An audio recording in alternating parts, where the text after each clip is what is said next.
Bienvenue dans cette nouvelle édition du Morning News. Au sommaire de l'actualité, la tenue des élections législatives qui ne fait pas l'unanimité au Togo.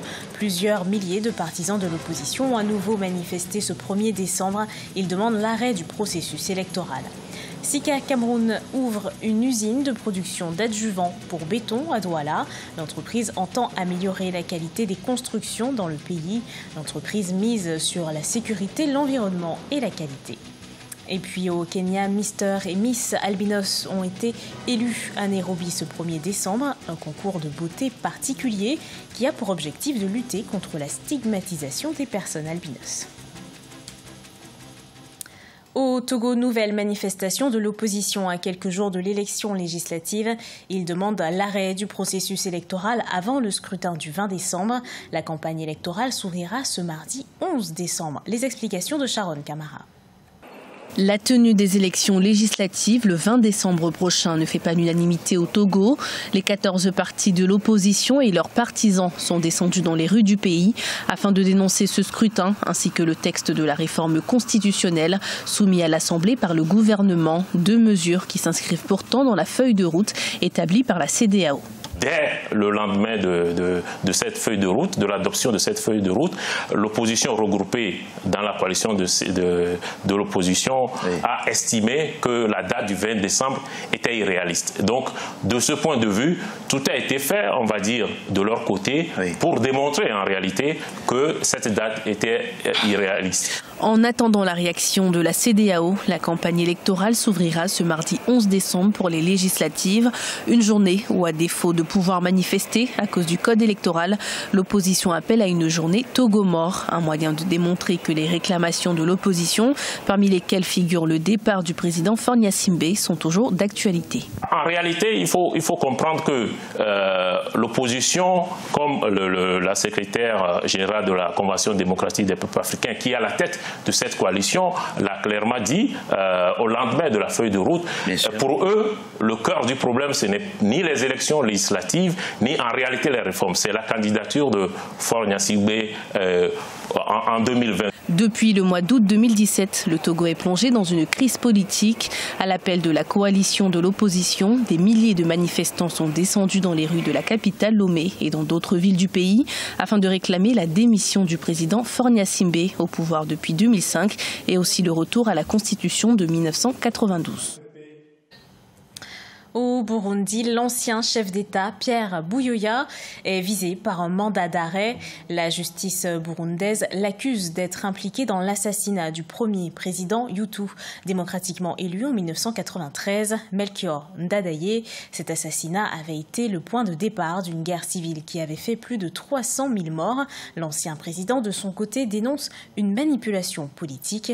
Les mandats d'arrêt internationaux lancés par la justice burundaise visent 16 autres personnalités. Écoutons à ce propos l'analyse du journaliste David Gakunzi. Vous savez, nous sommes face à un régime qui est l'objet d'une enquête internationale pour crimes contre l'humanité et qui passe son temps depuis 2015 à émettre des mandats d'arrêt contre tous les opposants et les personnalités de la société civile du Burundi. Là, on vient de franchir un nouveau palier. La stratégie du pouvoir depuis le début de la crise est constante. 2 jours avant ce mandat d'arrêt, il y avait eu la rencontre de l'East Africa, de la communauté des États de l'Afrique de l'Est, où tous les présidents s'étaient rendus à Arusha. On attendait le Burundi. Le Burundi n'est pas venu, le président n'est pas venu, il n'a même pas envoyé une délégation. Donc on était devant cette crise régionale, ça ne s'est jamais vu dans la région, qu'un président, qu'un pays refuse même de faire acte de présence. Et là, on a créé une nouvelle crise en lançant ce mandat d'arrêt. Le groupe Sika continue de développer sa présence en Afrique. Le groupe a ouvert sa première installation de production d'adjuvants pour béton au Cameroun. L'ambition de cette entreprise est d'offrir au pays un plateau technique d'important en matériaux de construction. Viviane Baroken. Pour améliorer la qualité des constructions au Cameroun, l'entreprise Sika spécialisée dans la fabrication des produits chimiques entend mettre un accent sur la production des bétons, lesquels permettront au pays de renforcer la solidité de ses infrastructures en cours de réalisation. Les produits de Sika vont combler un côté du problème. un grand côté du problème surtout. Parce qu'après, il y a la partie produit, mais il y a la partie utilisation. Ça revient au deuxième volet de notre métier au Cameroun, où on a un réseau d'applicateurs, un réseau d'instructeurs, un réseau de formateurs pour accompagner les entreprises du BTP sur comment utiliser le produit. Ce n'est pas juste la vente, mais l'accompagnement, la mise en œuvre. Et j'ose croire quand même cette partie va réduire, pas réduire, je préfère dire améliorer la qualité des constructions au Cameroun.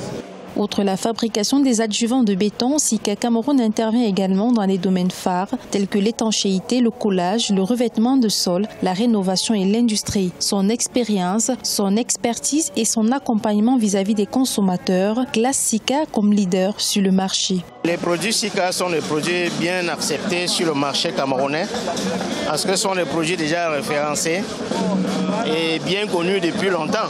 Donc maintenant, ils s'installent seulement sur le marché, mais il y a longtemps que c'était des produits importés et bien connus. Pour maintenir sa position de leader dans la fabrication des produits chimiques dans les secteurs de la construction, Sika accorde une attention particulière à la sécurité, la qualité, l'environnement, l'engagement social ainsi que la création de la valeur ajoutée.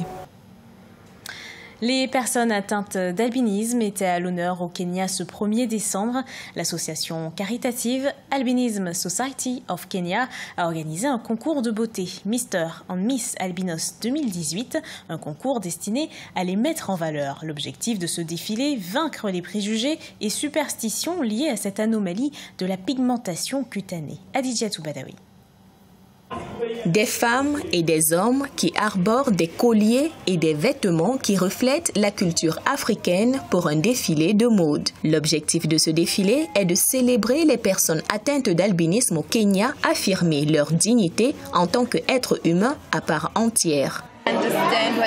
Les gens ne comprennent pas ce qu'est l'albinisme. Ils ne savent pas comment nous traiter. Alors, il y a beaucoup d'ignorance. Une personne est venue vers moi et a commencé à me toucher comme pour me tirer la peau et me pincer. Des gens sont venus vers moi pour me demander si je suis avec vous. Vais-je guérir? Des questions telles que qui êtes-vous? Ainsi que tant de questions étranges. Les expériences peuvent être violentes, mais c'est surtout à cause de l'ignorance.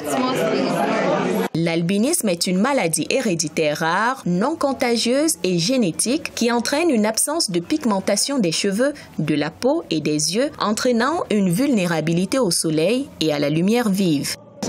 Le Kenya a perdu plus de 200 personnes atteintes d'albinisme suite aux assassinats d'albinos. J'ai donc vraiment pensé que les gens devraient peut-être comprendre qui nous sommes pour être à mesure de voir nos vraies couleurs et également veiller à ce que les personnes atteintes d'albinisme aient des chances égales aux autres. En Afrique, les mythes sur l'albinisme abondent, notamment sur la conviction que les relations sexuelles avec un albinos permettent de guérir le VIH-Sida. Selon les Nations Unies, en Afrique subsaharienne, une personne sur 1400 est touchée par l'albinisme en Tanzanie et une personne sur 1000 au Zimbabwe. Du sport à présent avec la finale de la seconde édition de l'Open de Beach Volley en Côte d'Ivoire. Elle a été remportée ce 2 décembre chez les dames par le Niger. Les Ivoiriens se sont imposés chez les hommes. Reportage de notre correspondant Olivier Conan. Fin de la saison de beach volley en Côte d'Ivoire avec l'organisation de la deuxième édition de l'Open de beach volley d'Abidjan sur la plage de l'espace Aléria dans la commune de Port-Boué. Cet Open a enregistré la participation du Mali, du Niger et du Togo. Chez les hommes, on a assisté à une finale ivoiro-ivoirienne. La paire Mélès-Komena a dominé la paire Doméen-Cédric 2-7-0. Nous avons eu une préparation très difficile et il faut juste noter que nous avons été au championnat du monde en Iran. Nous avons occupé la 9e place. Nous continuons de travailler et nous comptons sur toutes les régies, que ce soit le ministère, que ce soit la fédération, que ce soit vous-même, pour nous pousser à mieux travailler encore. Chez les dames, la paire nigérienne Rukeya et Rakiatou a battu la paire malienne Fatoumata et Jeannette par 2-7-0 grâce à un atout maître. La Fédération ivoirienne de volleyball compte développer le beach volley, une variante du volleyball qui se joue à deux sur un terrain de sable. Ce tournoi-là s'inscrit dans le cadre des préparatifs des compétitions que nous aurons en 2019, en l'occurrence les Jeux africains, le processus de qualification et les Jeux africains 2019 et même le processus de qualification pour les Jeux olympiques 2020. Après le beach volley, la saison 2018 de volleyball en Côte d'Ivoire s'achèvera le 15 décembre avec la finale de la Super Coupe de volleyball à 6. Ce journal a été préparé par l'ensemble de la rédaction. Merci de l'avoir suivi. Retrouvez dans un instant une nouvelle édition de l'actualité sur Africa Radio.